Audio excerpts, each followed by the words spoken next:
Voici Thibaut, étudiant à l'IAE d'Aix-Marseille, Graduate School of Management, en deuxième année de master. Son choix de spécialisation s'est porté sur la communication. Bientôt, Thibaut, comme la majorité des étudiants à l'IAE, devra trouver un stage de fin d'année et passer par un processus de recrutement. Mais pour mieux comprendre le recrutement d'aujourd'hui, revenons quelques années en arrière. L'année 1991 annonce le début de l'ère du digital en France avec le site Cadre Emploi, destiné aux cadres sur le Minitel. C'est au cours de cette décennie que le CV papier est remplacé par le CV numérique. 5 ans plus tard, le site Cadre Emploi a pris le virage d'Internet. En 2003, LinkedIn, un des premiers réseaux sociaux, voit le jour. Les sites de recrutement en vidéo différée sont créés 2 ans plus tard.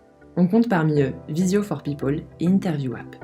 Pour résumer, depuis 2006, peu de choses ont évolué, mais la digitalisation a définitivement bouleversé le recrutement et se montre indispensable.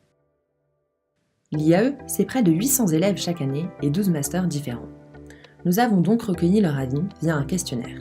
Parmi les réponses, 92,5% d'entre eux ont déjà eu un entretien d'embauche digitalisé. Skype, vidéo différée ou test en ligne sont autant de moyens de sélection mis en place par les recruteurs. En moyenne, un étudiant sur 2 au sein de l'IAE a déjà effectué un entretien via vidéo différée et 71% d'entre eux ne se sont pas sentis à l'aise par manque de spontanéité et d'humain. En revanche, 90% des étudiants de l'IAE sont d'accord pour dire que cette méthode permet une baisse des frais de déplacement et un gain de temps. Alors, comment convaincre les entreprises que nous correspondons à leurs attentes ? Dans un premier temps, il y a le phénomène ASA, qui signifie Attraction, Selection and Attrition. Tout d'abord, les candidats recherchent des offres et se renseignent sur les valeurs propres de l'entreprise. C'est l'attraction. Ensuite, l'entreprise s'intéresse aux différents profils et essaie d'identifier le meilleur candidat pour le poste. C'est la sélection. Enfin, il est possible que le candidat ne corresponde pas aux attentes de l'entreprise, et ce, même après une étude méticuleuse du dossier. Il y a donc un écart, c'est l'attrition. Il est également possible que le recruté se rende compte que, finalement, l'organisation ne correspond pas à ses attentes. Dans ce cas, il a tendance à vouloir quitter l'environnement dans lequel il ne se sent pas à l'aise. Revenons-en à Thibaut. Trouver un stage n'est pas toujours facile, loin de là. Mais malgré le volume de candidatures, Thibaut obtient un entretien en vidéo différé.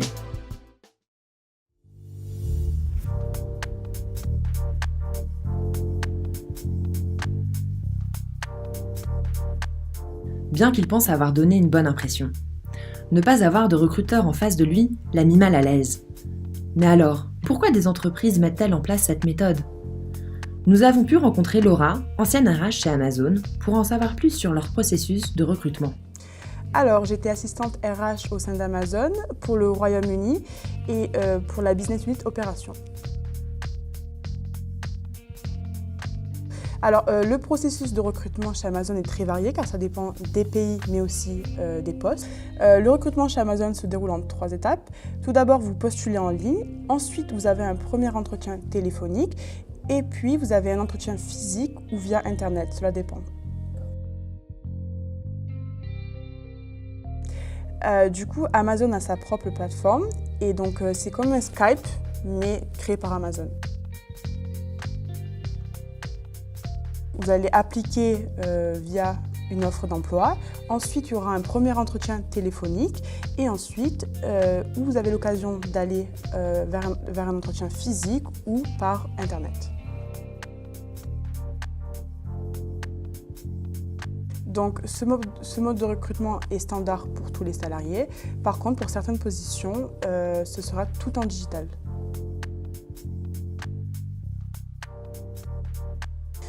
Je pense que ce mode de recrutement peut être avantageux car il est rapide et efficace, mais par contre on perd le côté humain du recrutement, car on ne voit pas le candidat, on ne voit pas ses émotions et ses réactions.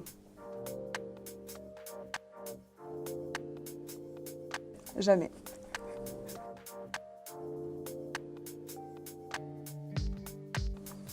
Pour moi, je n'aime pas parce qu'on perd vraiment le côté humain, on ne voit pas vraiment ce que le candidat pense.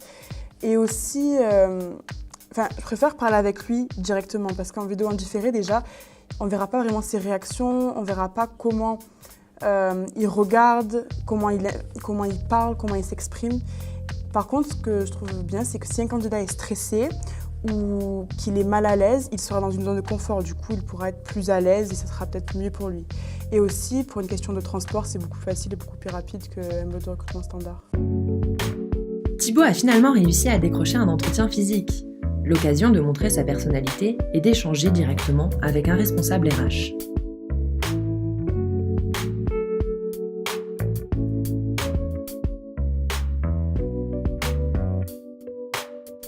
Et oui, être seul face à un recruteur peut être déroutant. Pour Thibaut, rien ne s'est déroulé comme prévu. Finalement, que l'entretien soit en vidéo différée ou en face à face, la préparation de l'entretien est un véritable défi.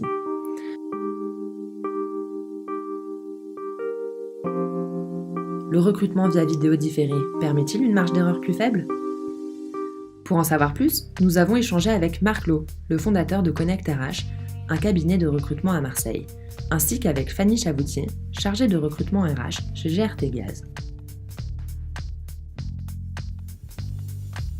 L'ensemble de notre process de recrutement est digitalisé. En fait, il est sur une plateforme qui est en interne, où le manager, dès qu'il va avoir un besoin de recrutement, il va pouvoir mettre directement dans cette plateforme. Nous, on le reçoit côté RH. On peut du coup après faire valider par qui de droit, le directeur général, etc.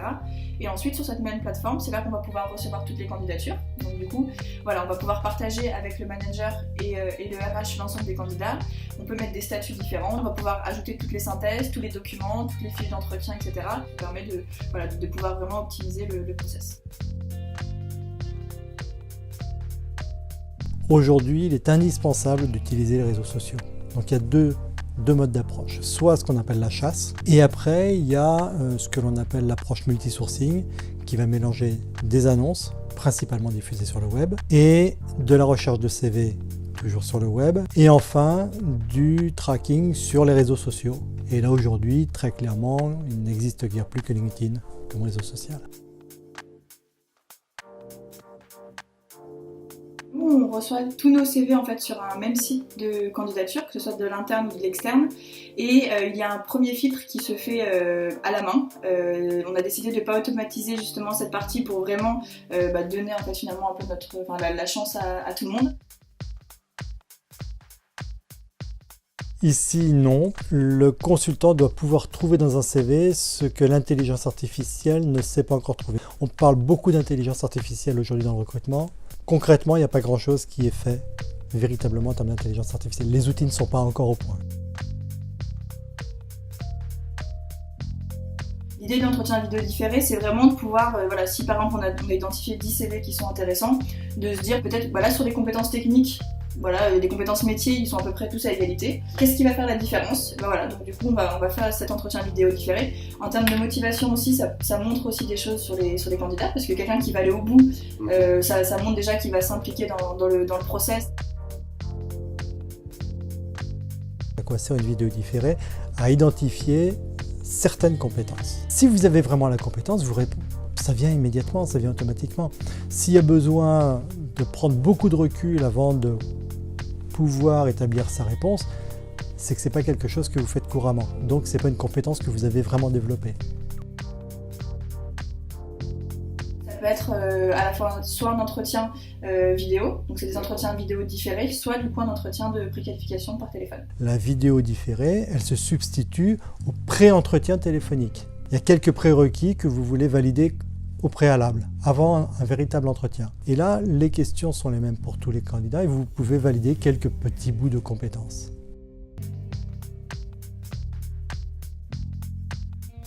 L'outil, il ne fait que ce qu'on lui demande de faire. Si on n'en compte que sur un outil de tri de CV automatique, surtout vu le peu de performance qu'on a aujourd'hui, on n'aura que des défauts et on perdra tout le côté véritable objectivité que doit apporter le recruteur.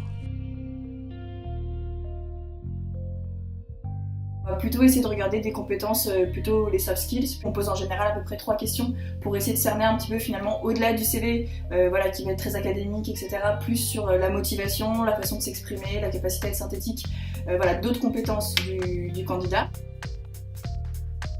Ça nous est arrivé là par exemple pendant la Coupe du Monde où voilà, c'était une personne qui s'était filmée chez elle en fait. Il y a son fils qui dansait derrière, elle s'en est pas rendu compte et bref, on n'en tient pas forcément non plus compte.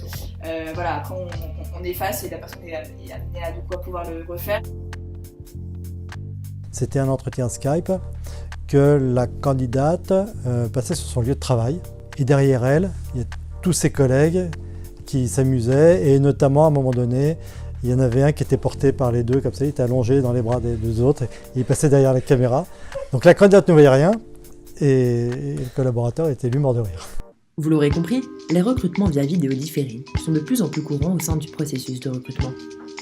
Pour mieux comprendre ce que Thibaut a pu ressentir, nous avons recueilli l'avis de 2 étudiantes.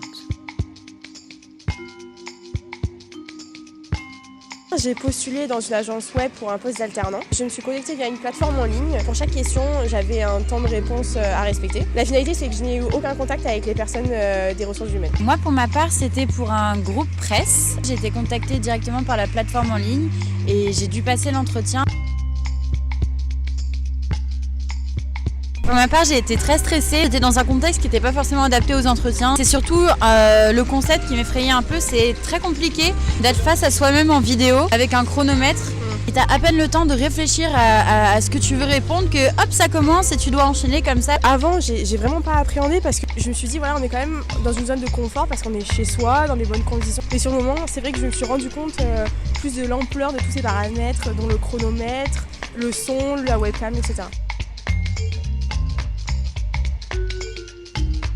Sur le fond, je l'ai préparé d'une manière, comme les entretiens classiques. Par contre, sur la forme, je me suis vraiment entraînée pour être vraiment prête au niveau des réglages son, de la webcam et surtout du chronomètre. Du coup, moi sur le fond, j'étais préparée comme pour tout entretien. Sur la forme, j'ai eu un peu plus de mal parce que j'avais pas la possibilité de faire des exercices avant. Donc ça a été vraiment sur le coup. J'ai découvert ce que ça donnait.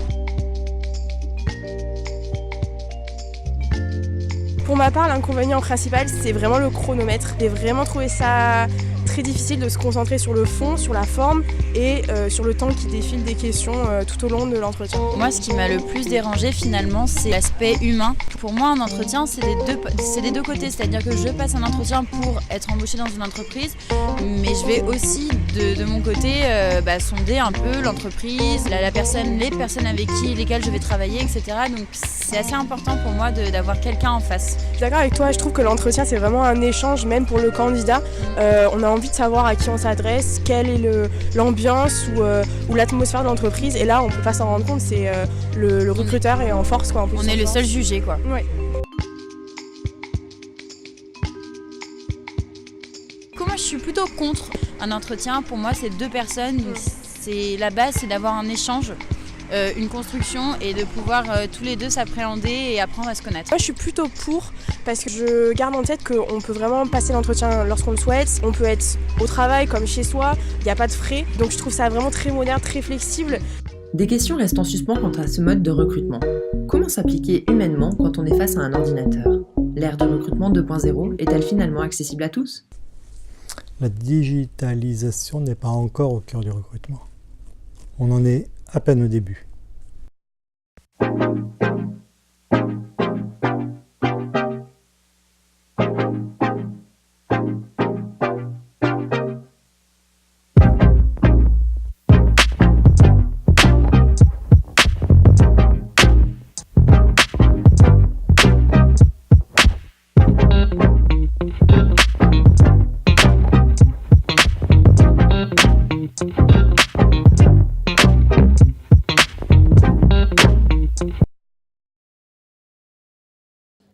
Carrière, donc sur une échelle de 1 à 10, je dirais que c'est assez flou. C'est assez flou pour plusieurs raisons.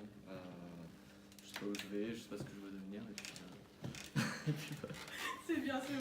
Plateforme, c'est assez. 3. Mon week-end, c'était plutôt mouvementé. Qu'est-ce que tu veux ? Qu'est-ce que tu veux ? Oh non! Les autres groupes, ils ont fait comment? T'as vu, c'était difficile dans un écho aussi. Ça a marché? Qu'est-ce que tu veux ?